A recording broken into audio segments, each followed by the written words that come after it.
may bago na naman. Simula alas 8 ng umaga ngayong Huwebes, ika-21 ng Mayo 2026, ang Pag-asa ay nag-monitor ng isang bagong low-pressure area sa loob ng Philippine Area of Responsibility. Ngunit bago kayo mag-alala, mayroon kaming magandang balita.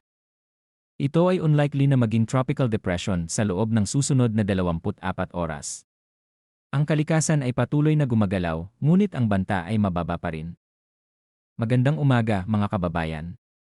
Ito ang inyong 24 oras na pagtataya ng panahon na inilabas ng Pag-asa ngayong alas 4 ng umaga nitong Huwebes, ika-21 ng Mayo 2026.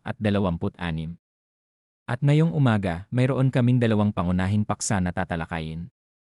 Una, ang bagong low pressure area 05 na kasalukuyang inside ng Philippine Area of Responsibility.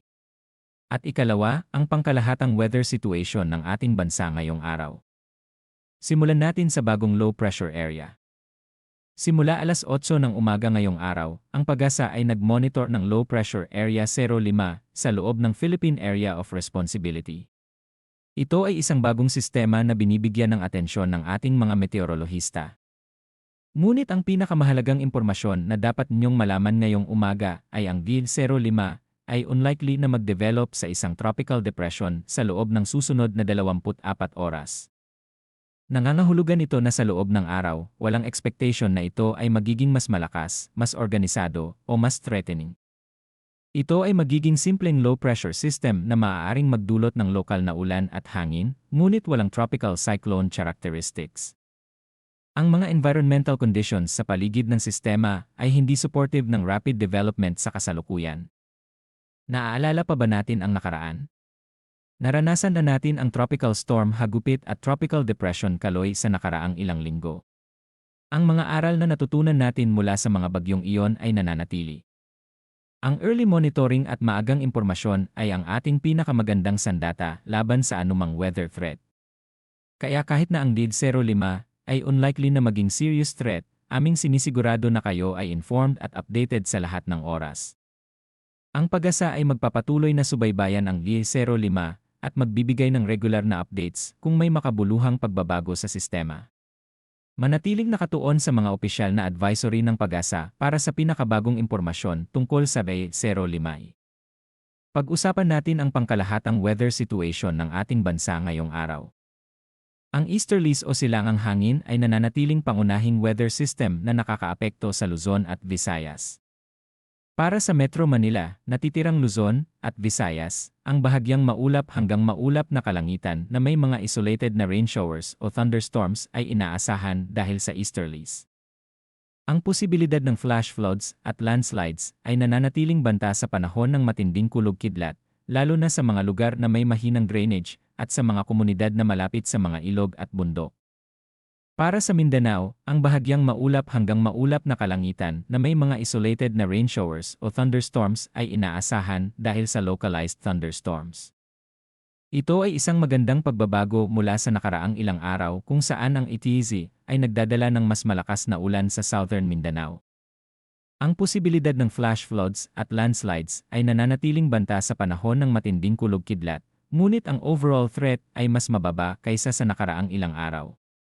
Para sa kondisyon ng hangin at karagatan sa iba't ibang bahagi ng bansa ngayong araw, lahat ay nagpapakita ng normal at safe na conditions.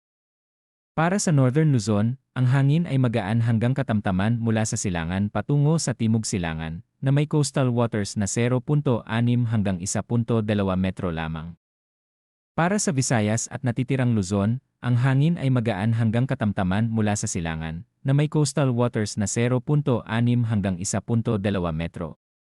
Para sa Mindanao, ang hangin ay magaan hanggang katamtaman mula sa Hilagaang Silangan patungo sa Hilaga, na may coastal waters na 0.6 hanggang 1.2 metro. Ang lahat ng coastal waters sa buong bansa ay nasa slight to moderate na kondisyon lamang. Walang raw seas.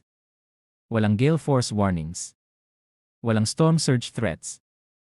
Ang ating mga karagatan ay safe at welcoming para sa lahat ng maritime operations ngayong araw.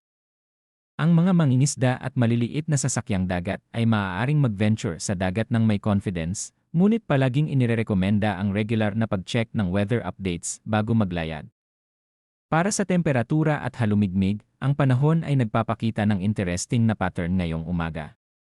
Ang pinakamababang temperatura ay 24.8 degrees Celsius na naitala ngayong alas 5 ng umaga, na mas mababa kaysa sa mga nakaraang araw. Ang pinakamataas ay 33.2 degrees Celsius na naitala kahapon ng alas 11 ng umaga.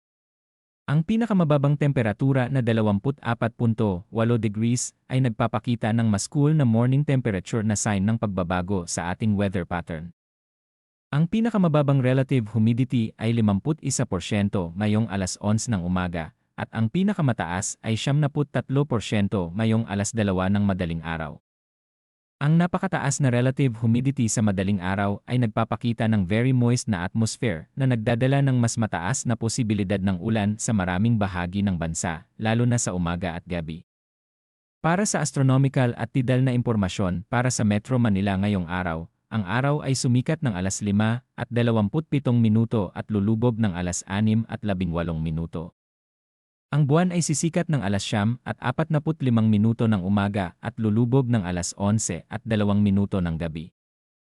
Ang illumination ng buwan ngayon ay 28% na nagpapakita na ang buwan ay nasa growing waxing crescent phase at patuloy na lumalaki sa bawat gabi. Ngayon, isang comprehensive assessment ng ating weather situation ngayong umaga at ang inaasahan sa mga darating na araw. Ang presensya ng GE-05 sa loob ng EAI ay nagpapaalala sa ating lahat na ang tropical cyclone season ay aktibo at ang kalikasan ay patuloy na gumagalaw. Kahit na ang GE-05 ay unlikely na maging serious threat sa kasalukuyan, ang ating vigilance at preparedness ay hindi dapat huminto. Ang malaking weather story na ating inaabangan ay nananatiling ang southwest monsoon transition. Ang mga senyales ng seasonal change ay patuloy na nagpapakita sa ating rehiyon at ang mga eksperto ay nagsasabing ang wet season ay maaaring maging mas fully established sa Pilipinas sa loob ng ilang linggo pa. Ang cooler morning temperatures at mas mataas na humidity ay ilan sa mga senyales ng paparating na monsoon season. Para sa lahat ng local government units at disaster risk reduction officials sa buong bansa, ang mensahe ngayong araw ay malinaw. Manatiling vigilant para sa Bayid 05 at sa anumang bagong weather developments. Tiyakin na ang inyong early warning systems ay fully operational. At tiyakin na ang inyong mga komunidad ay handa para sa wet season na malapit nang dumating.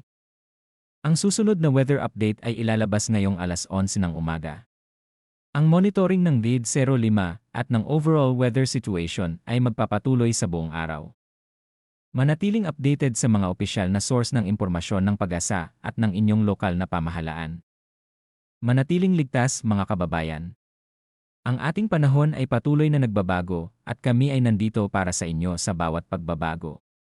Ito ang inyong Pag-asa, laging nag-aalaga, laging nag-monitor at laging handa. Magandang umaga at maingat sa lahat.